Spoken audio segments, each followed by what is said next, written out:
Right, so this is my old mucker Dave. Well, really, he's Rick's old mucker Dave because you and Rick go back a long time. Oh!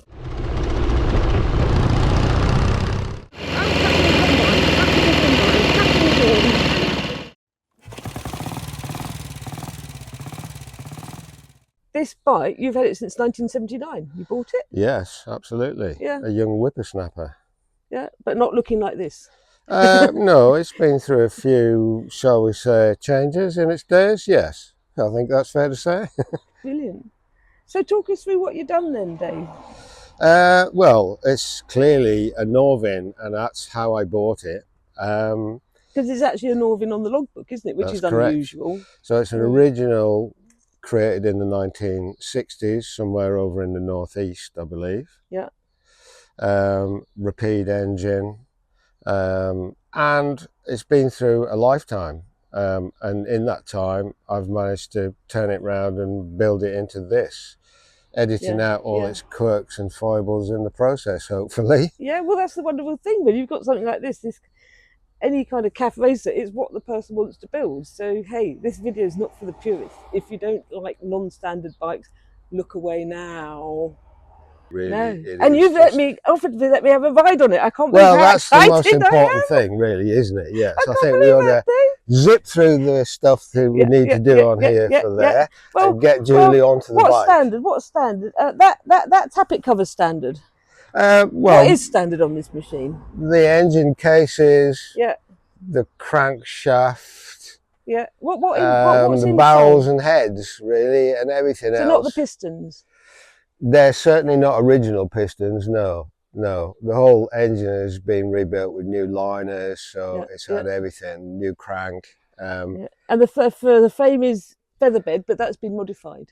No, the featherbed frame hasn't been modified. The normal modification to squeeze in a Vincent engine into one of these doesn't have to involve chopping the gearbox off. Right. There are a couple of plates on a Vincent. The G50 plate on the end of here, that needs to be cut down and shortened to make up there. On the other end, it's the end of the casting for the primary chain case, which is a little bit more drastic, but it's not as drastic as cutting the whole gearbox off. Yeah. You end up with the standard Vincent gearbox, which is strong, but very slow changes. Oh yeah, really clunky. Yeah. I had a go on that Vincent at Harding a few years back, that Repeat, and it was lovely, but you could feel, it was only just around the show roads, and so I got it into second gear, but it's an awful lot of time. Oh yeah, it's very much, Series 1 Land Rover type gear changes. Yeah, absolutely. Yeah. So what have you done with the gearbox? Gearbox is standard. Yeah. It's been rebuilt with all new bushes, but most of the internals of that are standard. The kickstart, on the other hand, that's had to be made so that... Is that a Commando one? No. That one actually, I have got two. I've got one made, was a Trident one, but it's just a little bit shorter than that one. Yeah. And you do need the leverage. Oh, you want as much as long as you can. So that one you? is probably a Japanese one. Oh, really? And a specialist spline was cut to make the pivot up on there. And the reason why I've changed it to that is that the standard kickstart on a Vincent is quite long. It's a big curly thing. Comes up about there. A bit like some of the now, are like that. When you're actually riding with rear sets on, because you've got the rear sets on, right where your knee needs to be. Now that doesn't quite fit in the cases there, but that's about as close as we can make it go, really. But it's not a lot of clearance there. However, it is a bit shorter, and therefore, shall we say, the effort putting into the starter button is a little bit higher. How's this going to work? I better not stall it, had I? No, it'd be fine. I better not stall it. No, it's difficult to stall. Yeah. So you got the discs, twin discs on the front, a single disc on the back. Yeah, well, they are completely handmade wheels from the hubs up. We made the hubs on the lathe. Beautiful shape. They're lovely, aren't they? Kind of cotton wheel shape. Same on the back there. All the hub carriers, sprocket carriers. They were all made up in the workshops. Yeah, and the swing disc arm, carrier, that's homemade, is it? The swinging arm is a combination. It's massive. The first front part of it is actually a standard Norton Dominator. Yeah. The top part of it, coming back from there, originally came from a Kawasaki ZX650. Oh, it's really big tubing, isn't it, on the top? Together with the wheel adjusters. And then the underbrace was just something that we added to it just to add a little bit more trickness to it, really. Really nice. So which way does the gear change go then? Because you've got the rear sets on, so it's not the one down, one up, rest down, is it? It is, yeah. Oh, it's still one up, rest down. Yeah. Yeah. Okay. Brilliant. No, just a standard gearbox actually on this one. One down, the rest up. So it all works standardly. Oh yeah, but on here, look, it says one up. Yeah. 3 down. It has this really weird trick though of going. A trick. Oh, what, when you that kick way.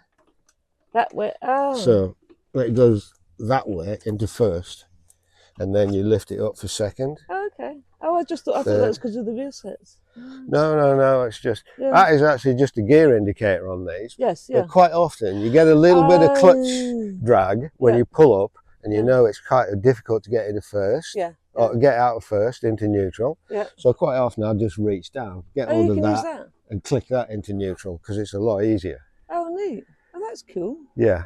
And because on all the British bikes, you really want to be in neutral before you stop. You can't. Yeah, ideally, but sometimes you just don't have that luxury, do you? Yeah, absolutely. However, if you find you're going to be sat there because the lights have changed instantly or something like that, you can reach down, click it into neutral. Because they have that on the Enfields, don't they? Well, I'm not sure you're supposed to use it for that. It's just there's enough leverage in it for you to do that, and it's very precise. Well, if it works, why not? Yeah. So what's the clutch like on it? The clutch is a multi-plate thing that I've made up. It's a hybrid it's of nice Norton. and light, isn't it? Look at that. It's one finger. Pretty good clutch. It's only 3 spring on there at the minute, which I find it doesn't slip, so that's fine. To get the big wheel in that we've had put in the back there, we've had to just make sure everything is tiny. Even the chain is 1/4 inch. Yeah. Wow, I just love it. It's so compact, isn't it? I love this. It is compact. It doesn't look like it should weigh as much as it does. Yeah, but there's a big heavy lump, isn't it? Those engines, big V12. The internals are where all the weight is, really. A lot of weight. Wow. And you really notice it, like when we cut the swinging arm up and do things like that. As soon as you hear the bits hit the workshop floor, you can tell that's made out of girders. Yeah, yeah. And the newer stuff we've made it out of, the engineering is so much lighter on it. So I can't believe you've still got Amels on it. I thought you'd have McCuneys on it or something. Well, I probably would have got McCuneys on there, but actually there's a couple of reasons. One is that these carbs are about physically the smallest you can find. Okay. And they sit nice and they keep with that minimalist small. So is that what look they would have had it. a standard then? No, they had monoblocks on them to start with. Okay. This is a 1950 engine, so it's a little bit before the concentric came out, I think. But of course, it's concentric. Yeah. Nice, very nice. So, what's here? Your tools? Oil. Okay. Oil in the seat hole. Oh yeah, look, no oil tank under there. Yeah, there I see. You can see the oil tank under there. Nice. Well, that's battery and electrics. Oh, the battery's in there. Yeah. I can see an oil pipe. Oh, I can see an oil feed pipe there. Let's do a flip there. Oh, is that the beaver? No. Let's come in on the flip. Right, there's a bonnet catch under here. Oh, smart. Flips out. That's nice. That look then at that. lifts out of there, and that comes out of there, and that's where the brain of the job is. Oh, look at that. Very neat and tidy, that, isn't it? Look at that. Neat. Very nice.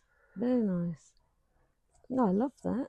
Is it good to watch? You didn't catch that. Oh, this releases all the lights for the unit if you wanted to take that off. Yeah, it's still got its oil pipes attached, so it won't come off entirely, but it gives full access to all of the electrics, really. So how big is the oil tank then? It's not very big, is it? It is actually. It is quite large. Yeah, it's about I think about 2.5 litres. Yeah. I did think about putting an oil cooler on there. Yeah. But actually, it doesn't need it. It doesn't really get that hot, I found. Really? I thought people always say, oh, the back cylinder gets too hot and stuff. No, of the people that I've spoken to about Yeah. it, say, yeah, the back cylinder will get hot on them. Yeah. But I mean, again, it depends what you're doing, you know. So then you've got your oh, you're going to put that on. I'll mess around, put that on in a minute. Yeah. Take a bit of faffing just to get the pegs in, but yeah. it's fairly quick to get in and out. So what are these forks then? Forks originated from a GSXR 1100K. This is Yuki. So I've stripped those. We had them tie-nitrited for no other reason than they kind of look nice, really. But it's transformed the handling. I've had on this everything from short road holders, commando front ends, and then up to there. And although they all work, the British front ends, when you're hanging off the side with your knee on the tarmac, I can imagine that. They're not so much going like that as going like that. And it's unnerving, really. These ones don't do that when you're going around the corner. Well, living up in the lakes, you've got those fantastic roads, haven't you? Because this has been built for the Lake District, hasn't it? Up and downy, hard lot and rhinos. These are twisty roads that are like the Isle of Man, but sometimes tighter and twistier. And more caravans. And campers, yeah. Brilliant. Oh, it's really good. Really good. So, you're going to start it up for us then? Yes. Let's see if it'll light up. So it's travelled well. You've got an ignition? Yeah, what I would initially start with this kitty is we'll start by petrol on, prime up the lowest carb first. Otherwise you end up draining the float ball. Heights. Yeah, otherwise you drain the float ball out of this one.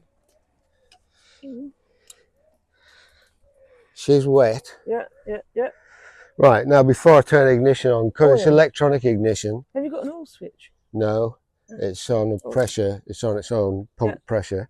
But what I will do is I've got to get the engine into the right position, otherwise you're just wasting energy, really. So, obviously that's compression. A little bit of decompress.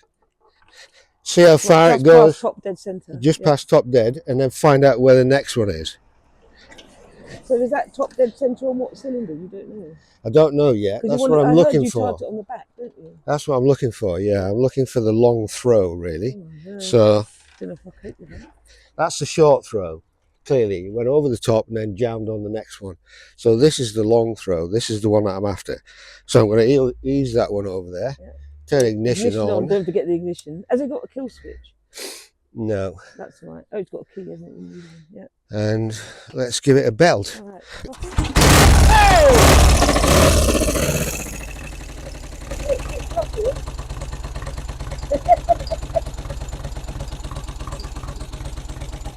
Took a while to warm up, but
Oh my god, that is a nice bike. Oh my god, it's fantastic. It's just super. Fantastic. That is awesome. That is such a good bike to ride, isn't it? It's just like, it's a little bit tall, but it's fine. Yeah. I'm out of breath, the excitement, and my hands are tingling. And you've got to have your core strength to keep off your wrists. Yeah. Keep off your wrists. Up on your toes. But my word, doesn't it handle? Doesn't it? And stops quite nicely as well. It does. It's just fun. I thought I was a bit worried about the brakes. I thought they'd be sharp, but they're not. They're lovely. Really lovely. Yeah. Petrol off, I guess. Just fantastic. What a nice bike. It's fun.